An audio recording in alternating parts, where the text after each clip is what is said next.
الحبيب المصطفى. بسم الله الرحمن الرحيم. قال الإمام النووي رحمه الله تعالى ونفعنا به وبعلومه وبعلومكم وبعلوم سائر الصالحين. إلى أن قال باب التوبة. Bab menerangkan taubat. Taubat ini adalah salah satu rahmat Allah kepada kita manusia.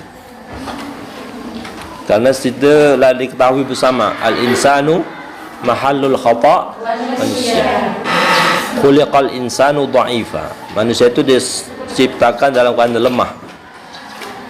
Lemah dalam menghadapi hawa nafsunya, sehingga banyak salah, banyak lupa. Maka demi kasih sayang kepada hambanya ini, Allah membuka pintu taubat.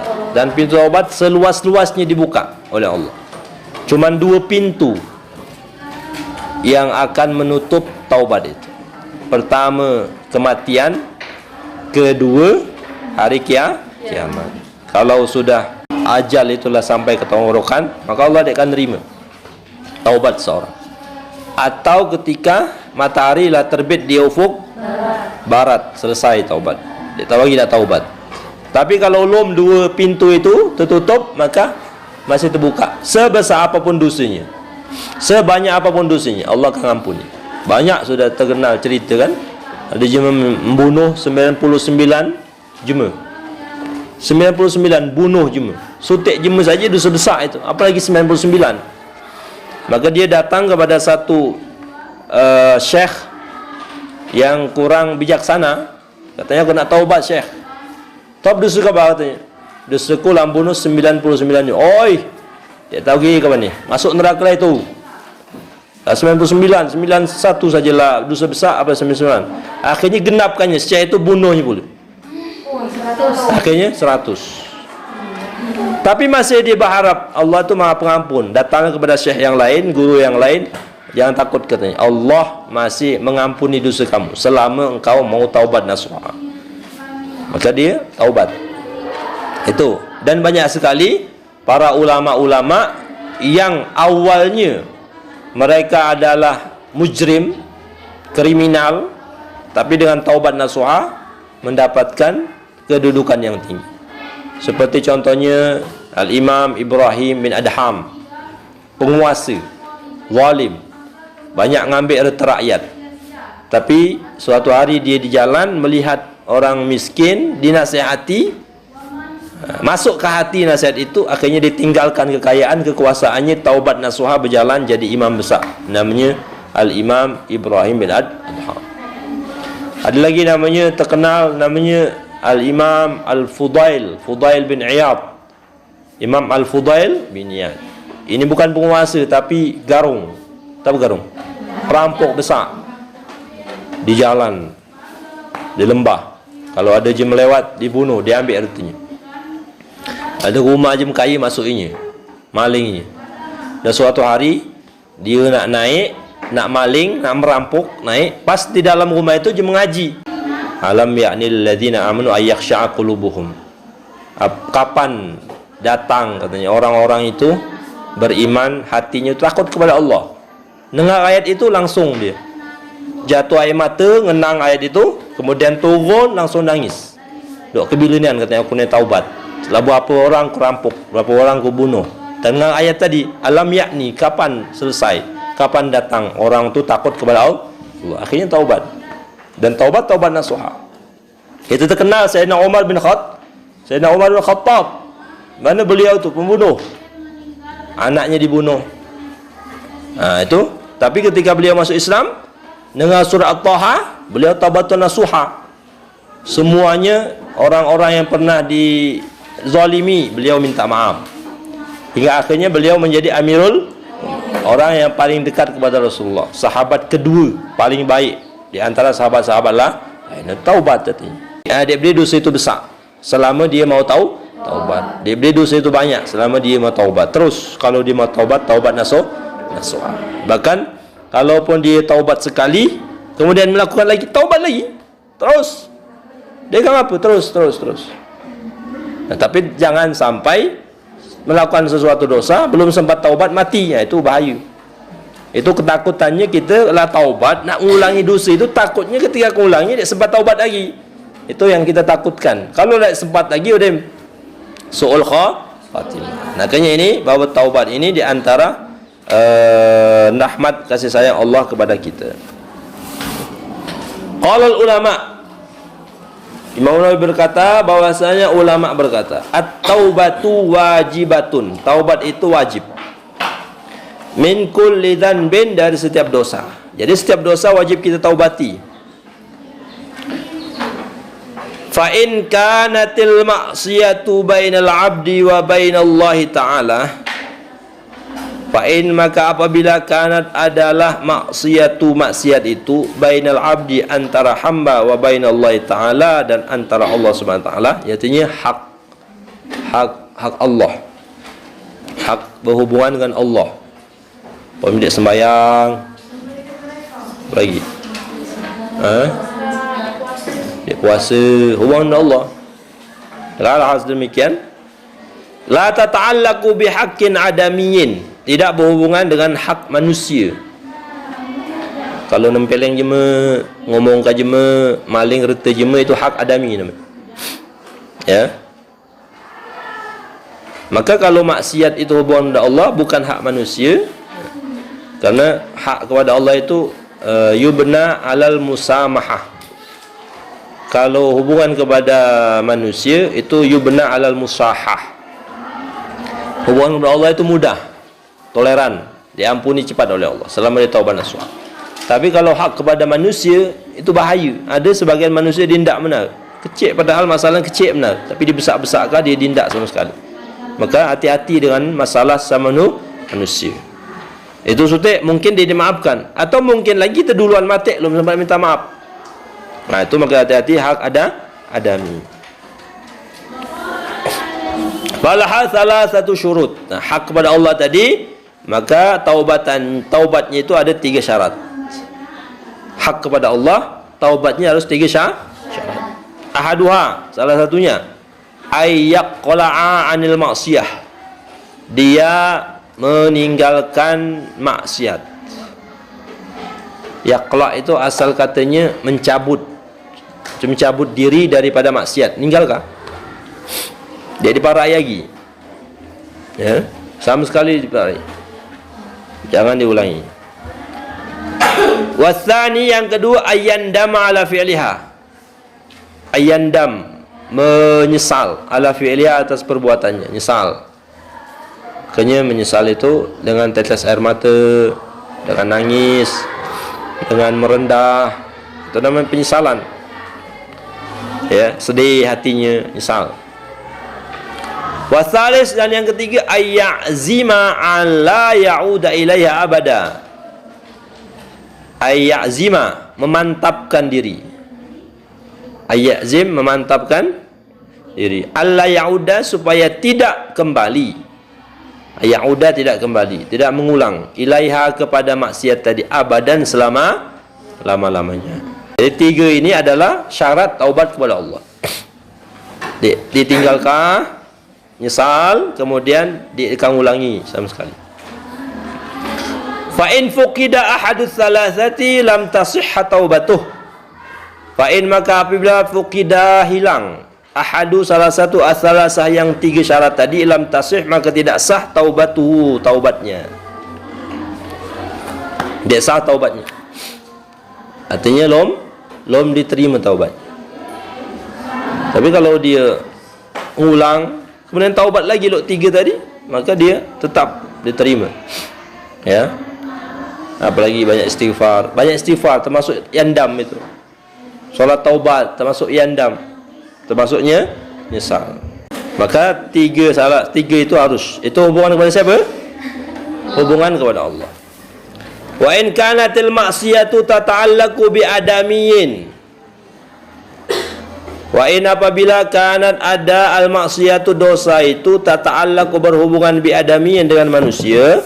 Tadi nempeleng, ambil barang jema, ngomong ka jema. Fasyurutuhu arba'atun. Syaratnya 4. Ada hadhihi thalathatu, 3 yang lewat tadi. Setelah kita dek ngulangi, lepas daripada dosa, nyesal, dengan mantap dek kang ulangi lagi selama-lamanya, tambah sudah lagi. Yang ketiga, yang keempat, wa ayyabra'a min haqqi sahibihi. Wa an, dan hendaklah yabra'a melepas diri, min haqqi, dari hak sahibihi, pemilik maksiat itu, pemilik dosa itu. Harus melepaskan diri daripada haknya orang yang kita lakukan dosa. Fa in kanat malan, maka apabila haknya tadi berupa harta, mal, banyak harta, duit kah, tanah kah, ngambil ternak kah, baju kah, tu, perhiasan kah, harta, mal. Au nahwahu, atau serupa harta. Raddahu ilaih, dia wajib mengembalikan kepada orang tersebut supaya dapat taubatnya dikembalikan. Kamu pernah ambil baju, maka dikembalikan baju itu. Langit bajunya, nak belikah baru. Atau mana dia nak minta bayar. Kalau kamu galak, itu di antara sebaya azam, itu namanya, di antara kemantapan niat kamu. Kalau kamu benar nak taubat, galak kamu bayarnya, galak kamu balikkannya. Wa in kana hadda qadhfin, wa in kana hadda qadhfin, wa in, apabila wa in, jika kana ada hadda qadhfin, maksiat berhubungan dengan manusia tadi berupa had qadhf. Apa had itu? Hukum qadhf. Qadhf itu menuduh, tuduhan. Hukum menuduh orang, tuduhan orang. Qadhf ini antara dosa besar. Hati-hati. Nuduh orang, mohon maaf, berzina pun. Dia kena. Karena berzina itu syarat, dianggap zina itu sangat ketat. Dia tahu mata kita 2 saja, nak mata 8, ya. Hati-hati. Tu qadhf. Seperti ini, nuduh seperti ini. Kalau mana dia cara dia taubat, makkanahu minhu, dia menyerahkan diri untuk bisa dihukum. Serahkan, menyerahkan diri untuk dihukum. Au talaba afahu, atau minta maaf.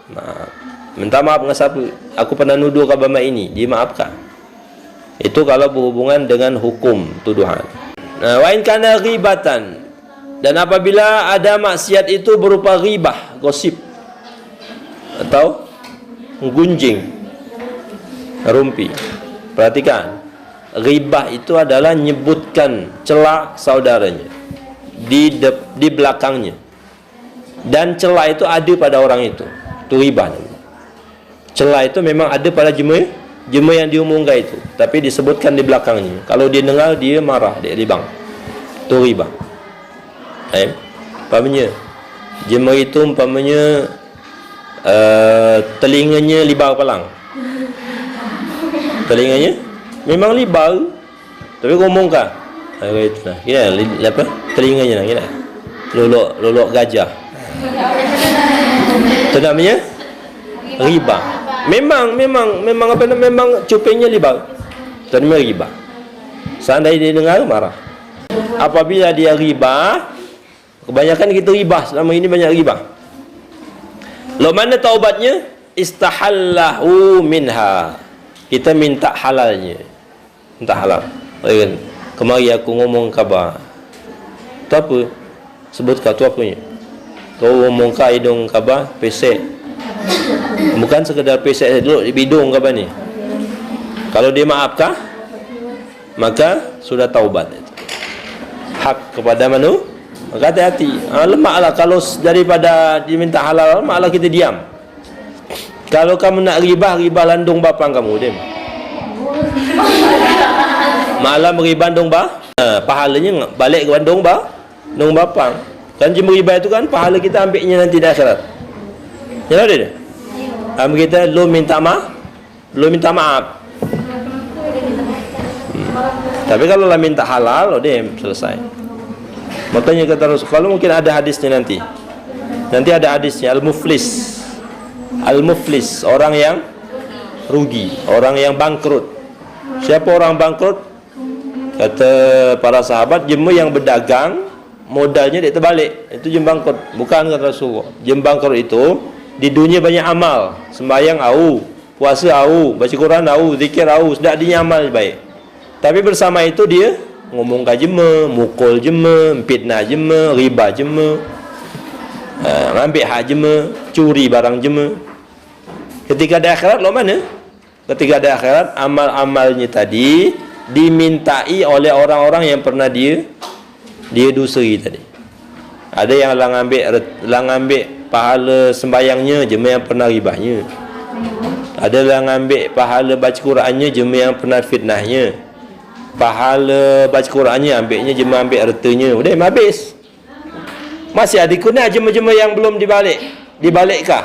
Akhirnya apa? Dosa jema tu timpakannya lagi. Dosa jema yang pernah fitnah balik dengan kita.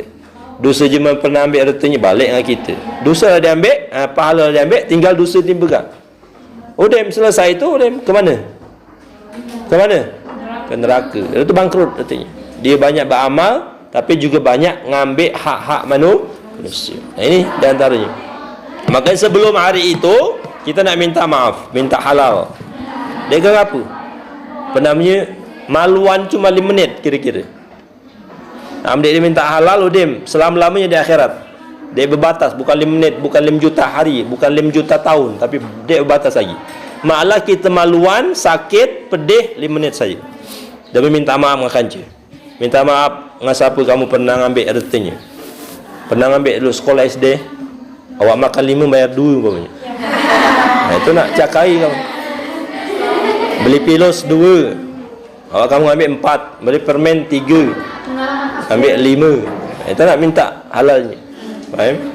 Supaya nanti kamu dek dia ditanggung di mana? Di akhirat. Dia kan apa malu dikit, dia kan bayar dikit 100,000, walaupun dia minta 100,000 kata sutek permen kamu ambil dulu nak bayar 100,000. Dia kan apa bayar 5 kamu ambil dulu bayar 500,000 serah. Kenapa? Penting halal di dunia batas 500,000. Di akhirat ambil kita nak minta amal kita loh mana? Dia kan berharga 500,000. Akhirat kalau sembahyang kita berapa? Sembahyang kita tang tuit ibadah surga. Dia kan berharga 500,000. Galak je nanti di akhirat minta 1 juta je di akhirat. 1 miliar galak je. Dia kan berharga lagi. Malah di dunia dia minta 100,000 masih pacak kita cakai. Oh gila. Aku bayar sutek aku dah sehari ni 500, 100,000. Kalau aku cakap lagi 5 permen 500,000. Penting halal. Demi apa? Demi apa? Demi selamat ke bila? Hari yang dia berbatas lagi. Hati-hati. Istahallahu minhu, minta halalnya, minta redha. Wa yajib ayatuba. Jadi itu ya. Itu syarat keempat bagi orang yang sesama adami, sama kita ini. Kalau kepada Allah 4 tadi. Hubungannya taubat nasuha. Wa yajibu ayatuba min jami'i dzunub, dan wajib untuk taubat dari seluruh dosa.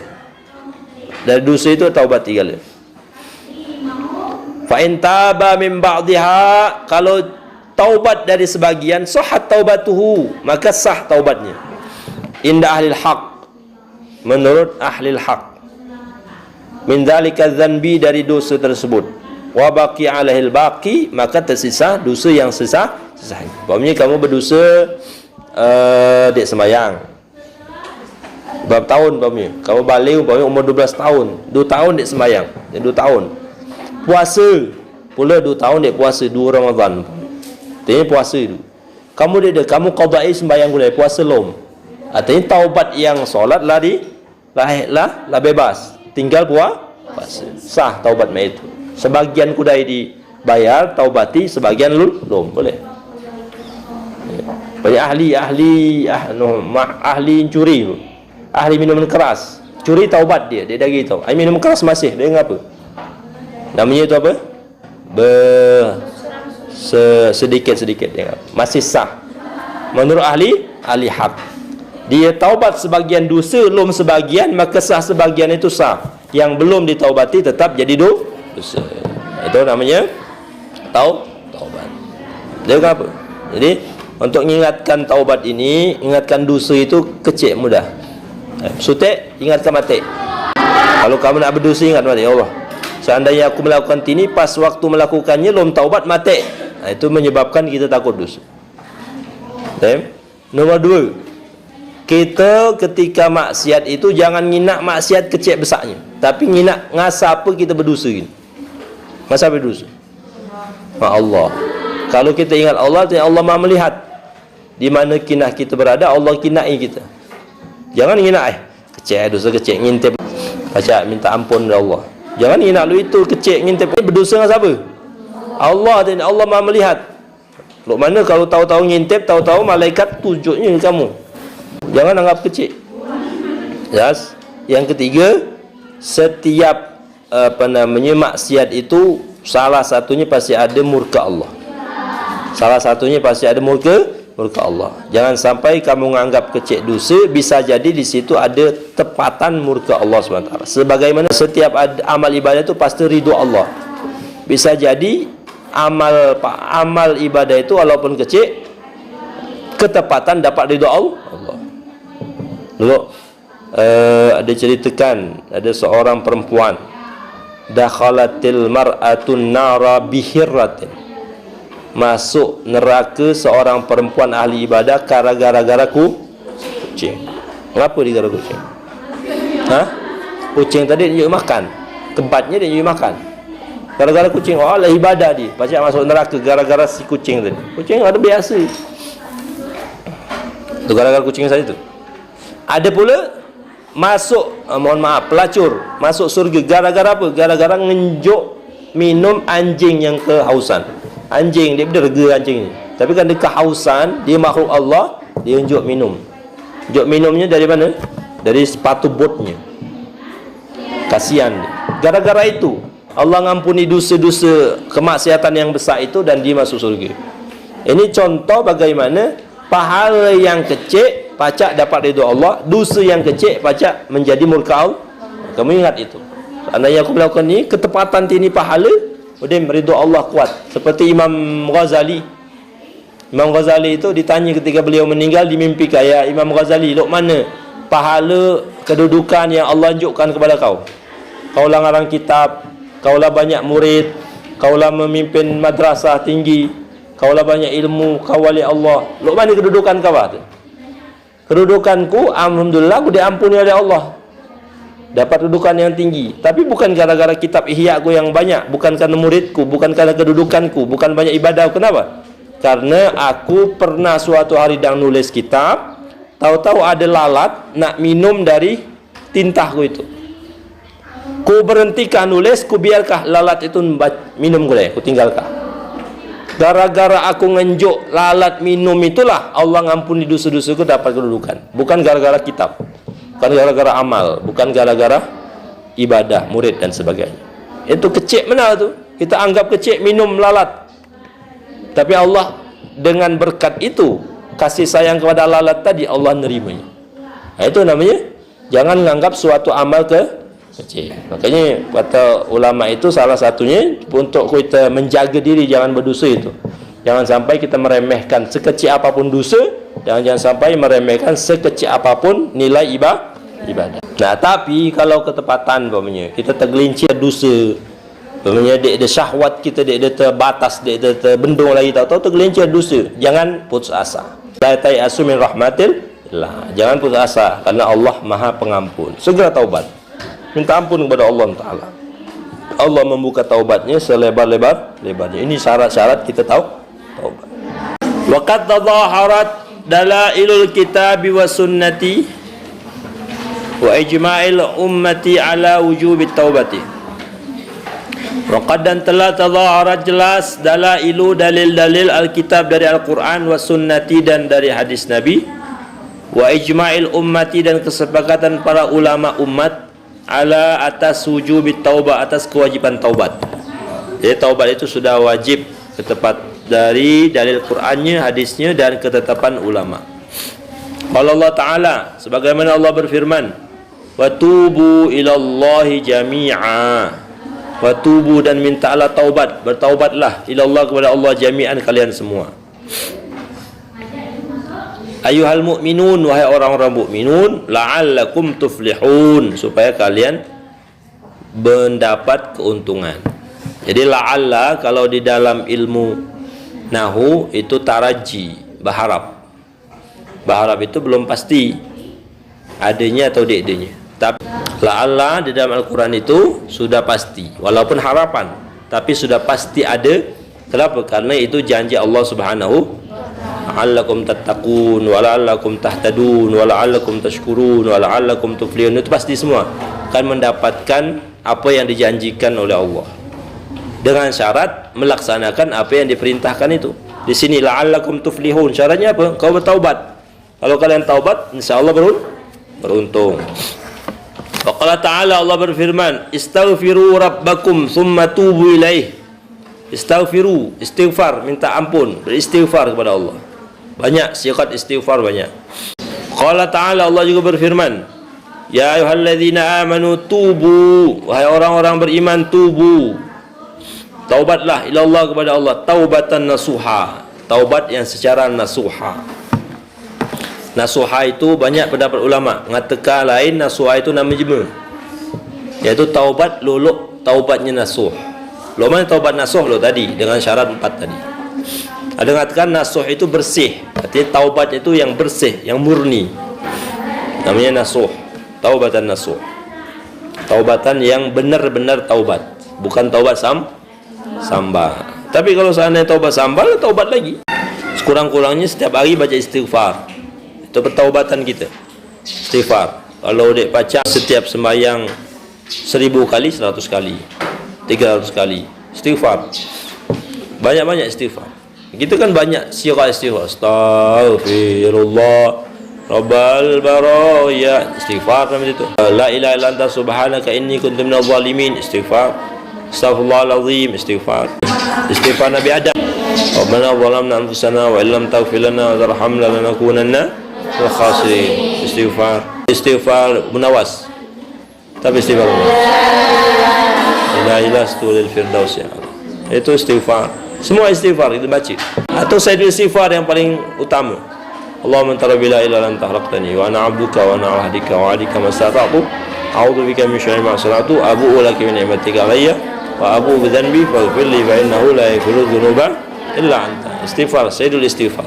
Siapa membacanya di petang, mati malam, masuk surga. Siapa bacanya pagian, mati siang, masuk surga. Itu sayyidul istighfar. Nama istighfar, banyak-banyak istighfar. Itu paling dikit taubat. Istighfar. Kemudian selain istighfar itu, amal ibadah kita itu juga hapus. Apa kata Rasulullah? Fattabi'is sayyi'atal hasanata tamuha. Ikutilah sesuatu perbuatan jahat dengan perbuatan baik. Niscaya perbuatan baik menghapus perbuatan jahat. Jadi jangan ada putus asa. Istighfar atau beramal soleh itu diantara untuk jalan taubat. Nah, yang taubat nasuha itu yang benar-benar adalah yang dosa besar. Yang dosa besar itu dia tahu hanya istighfar saja. Nah, taubat sebenar-benar taubat. Tinggalkah, nyesal, kamu ulangi lagi sambil nyesal, istighfar banyak-banyak. Taubat yang dosa besar. Hanya dosa-dosa yang kecil itu dengan amal-amal ibadah, dengan istighfar itu dihapus oleh Allah Subhanahu. Ucapan dari ulama, birrul walidain kafaratul kabair. Seorang yang birrul walidain itu bisa menghapus dosa, bukan dosa kecil, dosa besar saja dihapus dengan cara birrul walidain. Menyenangkan jematu. Hanya satu dengar jematu melanggar katanya pulan. Itu namanya menyakitkan hati jematu. Kalau hati jematu itulah sedih, lah sakit, lah marah, wa sukhtullah fi sukhti iman. Kalau Allah sudah kalau orang tu lah marah, itu tanda Allah itu marah. Orang tu ridho, tanda Allah itu ridho. Itu cara salah satu istighfar, amal soleh di antara birrul walidain itu menghapus dosa-dosa. Nabi saja istighfarnya 70 kali sehari. Padahal Nabi dia berdosa lagi. Semenjak lahir sampai meninggal itu dia pernah berdosa Nabi. Kecil besar dia. Semuanya itu ibadah, pahala, pendekatan diri. Tapi beliau masih istighfar. Istighfarnya itu apa? Contoh nih umat. Sekaligus mengangkat derajat, menerangkan pentingnya kita taubat, istighfar kepada Allah Subhanahu wa taala.